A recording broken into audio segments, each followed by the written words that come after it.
भगवान विष्णु ने बताया किस पाप के कारण दुख देने वाली संतान प्राप्त होती है। एक समय की बात है, देवर्षि नारद नारायण नारायण का जाप करते हुए बैकुंठ लोक में जाते हैं और भगवान विष्णु को प्रणाम करते हुए कहते हैं, श्री हरि के चरणों में मेरा सादर प्रणाम।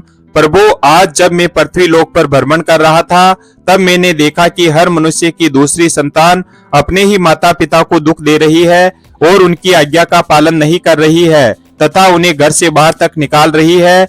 प्रभु, आखिर कलयुग में इतना पाप क्यों बढ़ रहा है? कृपा करें और भक्त की जिज्ञासा को शांत करें। तब भगवान विष्णु ने कहा, हे देवर्षि नारद, अभी कलयुग चल रहा है और जिस घटना की आप बात कर रहे हैं वह भी एक गाय का ही श्राप है, जिस कारण से मनुष्य की संतान आज उन्हें दुख दे रही है। तब नारद मुनि अत्यंत उत्सुकता के साथ कहते हैं, हे प्रभु, वह कौन सा श्राप है और आखिर क्यों गाय ने मनुष्य को श्राप दिया? तब भगवान विष्णु ने कहा, हे नारद, आज मैं आपकी सारी शंका को दूर करता हूँ, किंतु आपको इस कथा को ध्यान से पूरा सुनना होगा और मानव जाति के कल्याण हेतु इसका प्रसार करना होगा। जो भी स्त्री तथा पुरुष इस कथा का श्रवण करेगा उसके सारे पाप नष्ट हो जाएंगे और उसे मुक्ति मिल जाएगी और उन पर मेरी कृपा दृष्टि सदैव ही बनी रहेगी। फिर नारद मुनि कहते हैं, हे प्रभु, मैं ऐसा ही करूंगा। मेरा सौभाग्य है जो इस कथा का श्रवण करने का अवसर आज मुझे मिल रहा है। भगवान विष्णु ने कहा, हे नारद, इस विषय में अब मैं तुम्हें एक प्राचीन कथा सुनाता हूँ, तुम ध्यान से सुनो।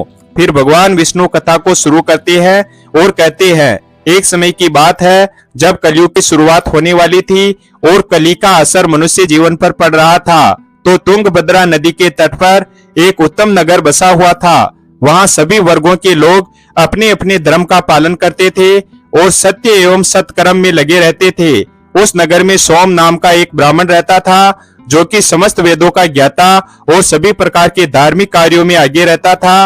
वह ब्राह्मण दूसरे सूर्य की तरह अत्यंत तेजस्वी जान पड़ता था। सोम धनवान ब्राह्मण होने के बावजूद भी भिक्षा मांगकर जीवन निर्वाह करता था। उसकी पत्नी का नाम कलावती था। कलावती अत्यंत सुंदर थी, मानो कि स्वर्ग की अप्सरा हो, तथा उसका जन्म भी अच्छे कुल में हुआ था। फिर भी वह स्वभाव से बड़ी हठीली और क्रूर थी। उसे अपने सौंदर्य और धन का बड़ा घमंड था। वह हमेशा ही दूसरे लोगों की निंदा किया करती थी, परंतु घर का कामकाज करने में बड़ी ही बहादुर थी और उसके साथ ही वह बहुत कंजूस थी। फिर भगवान विष्णु ने कहा, हे नारद, उसे झगड़ा फसाद करना, चुगली करना, यह सब तो उसके व्यसन थे।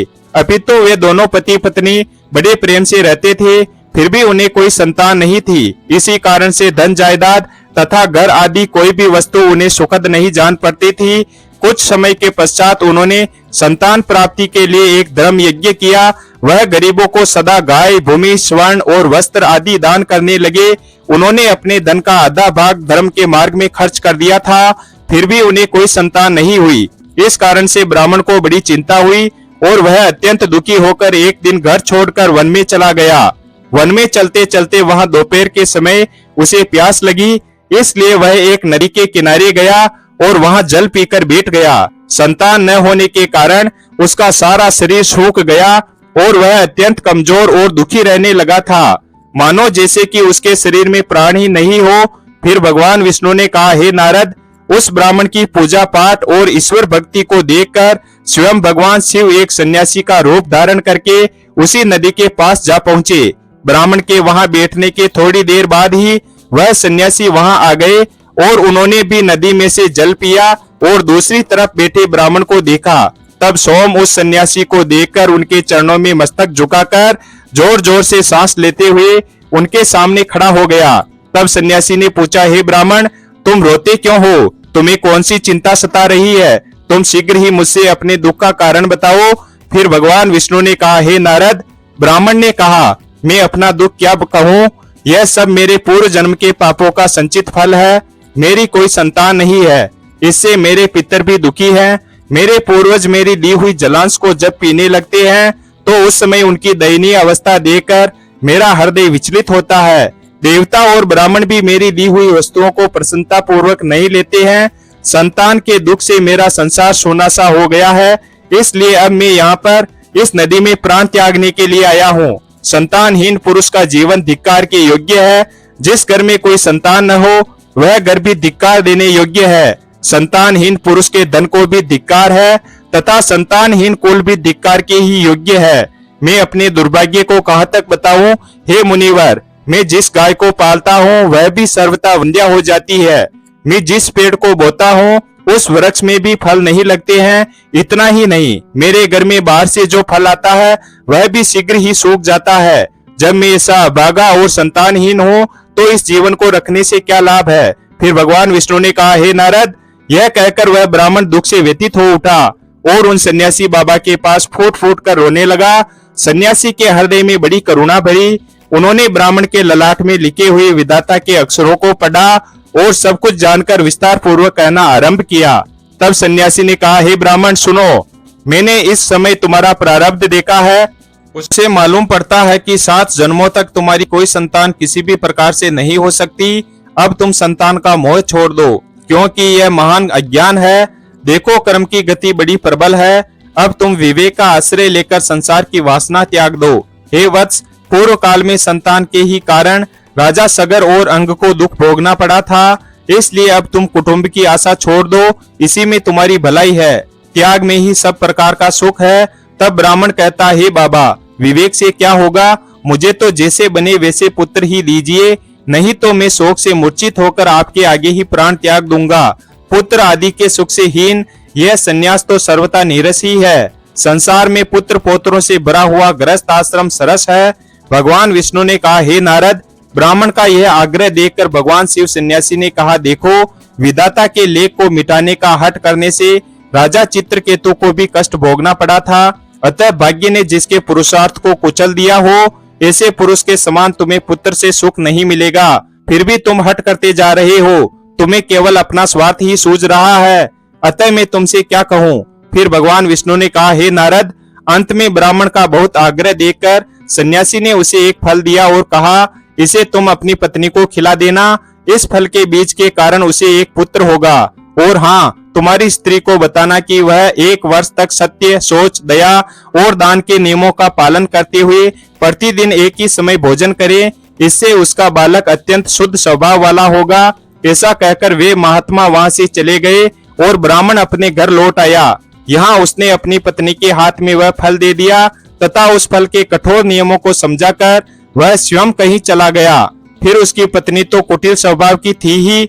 वह अपनी सखी के आगे रो रो कर इस प्रकार कहने लगी, अरे सखी, सुनती हो? मुझे तो बड़ी भारी चिंता हो रही है। मैं तो इस फल को नहीं खाऊंगी। इस फल को खाने से मुझे गर्भ रहेगा और गर्भ से पेट बढ़ जाएगा। फिर तो मेरा खाना पीना कम हो जाएगा। इस कारण से मेरी शक्ति भी घट जाएगी। ऐसी दशा में तुम ही बताओ, घर का काम धंधा कैसे होगा? यदि किसी कारणवश गांव में लूट पड़ जाए तो गर्भ बनी स्त्री कैसे भाग सकेगी? यदि कहीं सुखदेव जी की तरह यह गर्भ भी 12 वर्षों तक मेरे पेट में ही रह गया तो इसे बाहर कैसे निकाला जाएगा? यदि कहीं प्रसव काल में बच्चा पैदा हो गया तब तो मेरी मौत हो ही जाएगी। बच्चा पैदा होते समय बड़ी असहनीय पीड़ा होती है, ऐसा भी मैंने सुन रखा है। मैं तो सुकुमारी स्त्री हूँ, भला उसे कैसे सह सकूंगी? गर्भवती अवस्था में जब मेरा शरीर भारी हो जाएगा और चलने फिरने में आलस्य लगेगा, उस समय मेरी ननद रानी आकर घर का सारा माल और धन उड़ा ले जाएगी। और तो और यह सत्य, सोच आदि पालन तो मेरे लिए बहुत ही कठिन दिखाई देता है। जिस स्त्री की संतान होती है उसे बच्चों के लालन पालन में भी कष्ट भोगना पड़ता है। मैं तो समझती हूँ कि बांझ अथवा विधवा स्त्रियां ही अधिक सुखी होती है। भगवान विष्णु ने कहा, हे नारद, इस प्रकार उस ब्राह्मणी ने फल को नहीं खाया।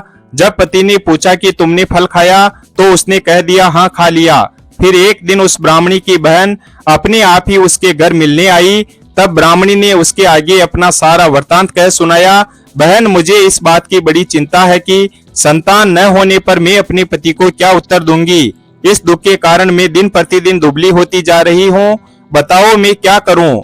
तब उसकी बहन ने कहा, दीदी आप चिंता मत करो, मेरे पेट में भी बच्चा है। प्रसव होने पर वह बालक मैं तुमको दे दूंगी। तब तक तुम गर्भवती स्त्री की भांति घर में छिपकर मौज से रहो। तुम मेरे पति को धन दे देना, इससे वह अपना बालक तुम्हें दे देंगे तथा लोगों में इस बात का प्रचार कर देंगे कि मेरा बच्चा 6 महीने का होकर गर्भपात होने से मर गया।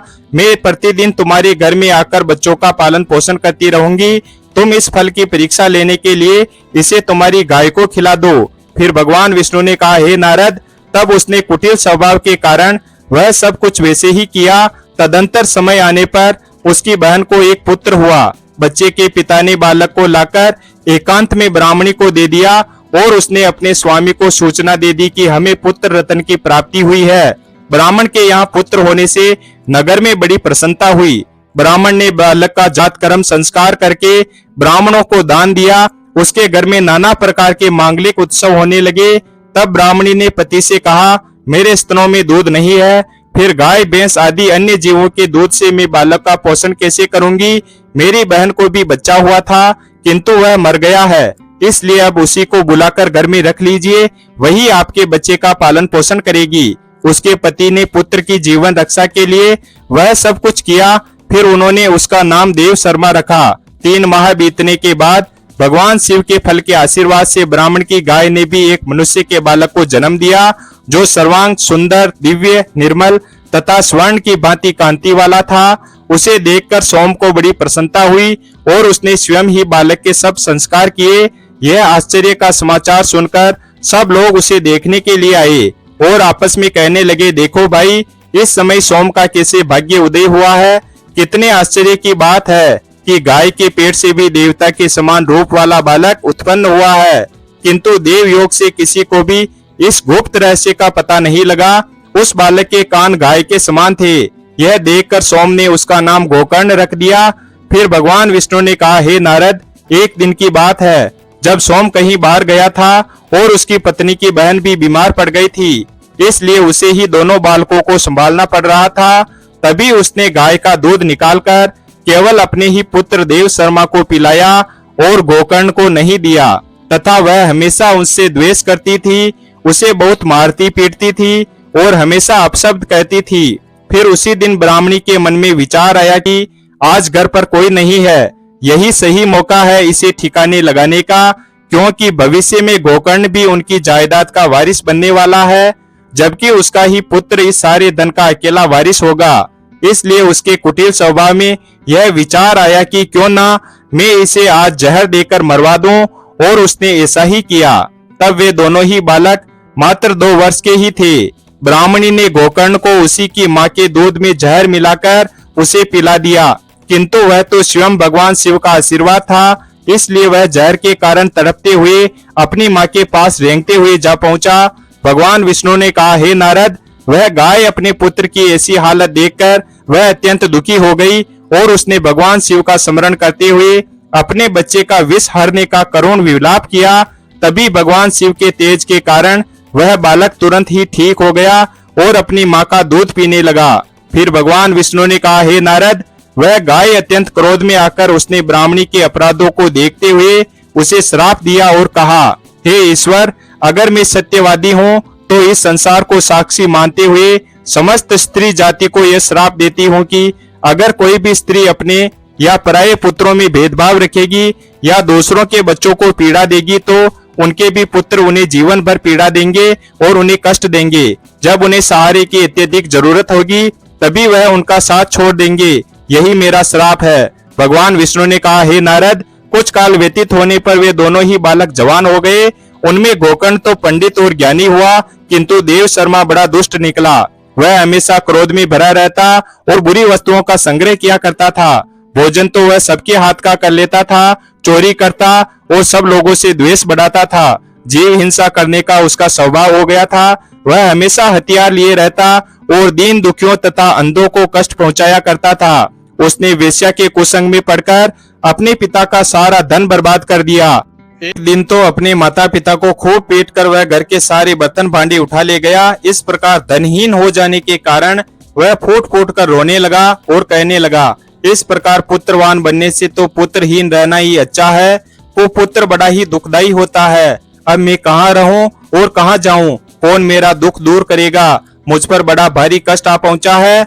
अब तो मैं इस दुख से अपने प्राण ही त्याग दूंगा। भगवान विष्णु ने कहा, हे नारद, इस समय सत्यवान गोकर्ण जी वहां आए और वैराग्य का महत्व दिखलाते हुए अपने पिता को समझाने लगे। पिताजी, इस संसार में कुछ भी सार नहीं है, दुख ही इसका स्वरूप है। यह जीवों को मोह में डालने वाला है। भला यहाँ कौन किसका पुत्र है और कौन किसका धन जो इनमें आसक्त होता है उसे ही दिन रात जलना पड़ता है। इंद्र अथवा चक्रवर्ती राजाओं को भी कोई सुख नहीं है, सुख तो बस एकांतवासी वैराग्यवान मुनि को ही है। संतान के प्रति जो आपकी ममता है यह महान अज्ञान है, इसे छोड़िए, क्योंकि मोह में फंसने से मनुष्य को नरक में ही जाना पड़ता है। औरों की तो बात ही क्या है, आपका यह प्रिय शरीर भी एक न एक दिन नष्ट हो जाएगा, आपको छोड़कर चल देगा। इसलिए आप अभी से सब कुछ छोड़कर वन में चले जाइए। फिर भगवान विष्णु ने कहा, हे नारद, गोकर्ण की बात सुनकर उनके पिता सोम वन में जाने के लिए मान गए और बोले, हे पुत्र, मुझे वन में रहकर क्या करना चाहिए, यह विस्तार पूर्वक बताओ। मैं दुखी आत्मा हूँ, अब तक कर्मवश स्नेह के बंधन में बंधकर मैं अपंग की भांति इस ग्रह रूपी अंधेरे कुएं में ही पड़ा हुआ हूँ। हे पुत्र, तुम निश्चय ही मेरा उद्धार करोगे। तब गोकर्ण ने कहा, पिताजी, हड्डी मांस और रक्त के पिंड रूप इस शरीर में अपनेपन का अभिमान छोड़ दीजिए, और स्त्री पुत्र आदि भी यह मेरे हैं, इस भाव को सदा के लिए त्याग दीजिए। इस संसार को निरंतर क्षण भंगुर देखिए और एकमात्र वैराग्य रस के रसिक होकर भगवान के भजन में लग जाइए। सदा ही भगवत भजन रूप दिव्य धर्म का ही आश्रय लीजिए। काम भाव से किए जाने वाले लौकिक धर्मों को छोड़िए, साधु पुरुषों की सेवा कीजिए, भोगों की इच्छाओं को त्याग दीजिए तथा दूसरों के गुण दोष का विचार करना छोड़कर निरंतर भगवत सेवा एवं भगवत कथा के रस का पान कीजिए। फिर भगवान विष्णु ने कहा, हे नारद, इस प्रकार पुत्र के कहने के सोम 60 वर्ष की अवस्था बीत जाने पर घर छोड़कर स्थिर चित्त से वन को चले गए और वहां पर प्रतिदिन भगवान की पूजा पाठ करते हुए नियम पूर्वक उन्होंने भगवान की कृपा प्राप्त कर ली। वीडियो अगर पसंद आया हो तो वीडियो को लाइक और हमारे चैनल शिव भक्त को सब्सक्राइब करें और अपने दोस्तों के साथ शेयर करें। धन्यवाद। और कमेंट बॉक्स में जय श्री कृष्णा अवश्य लिखें और कमेंट करें।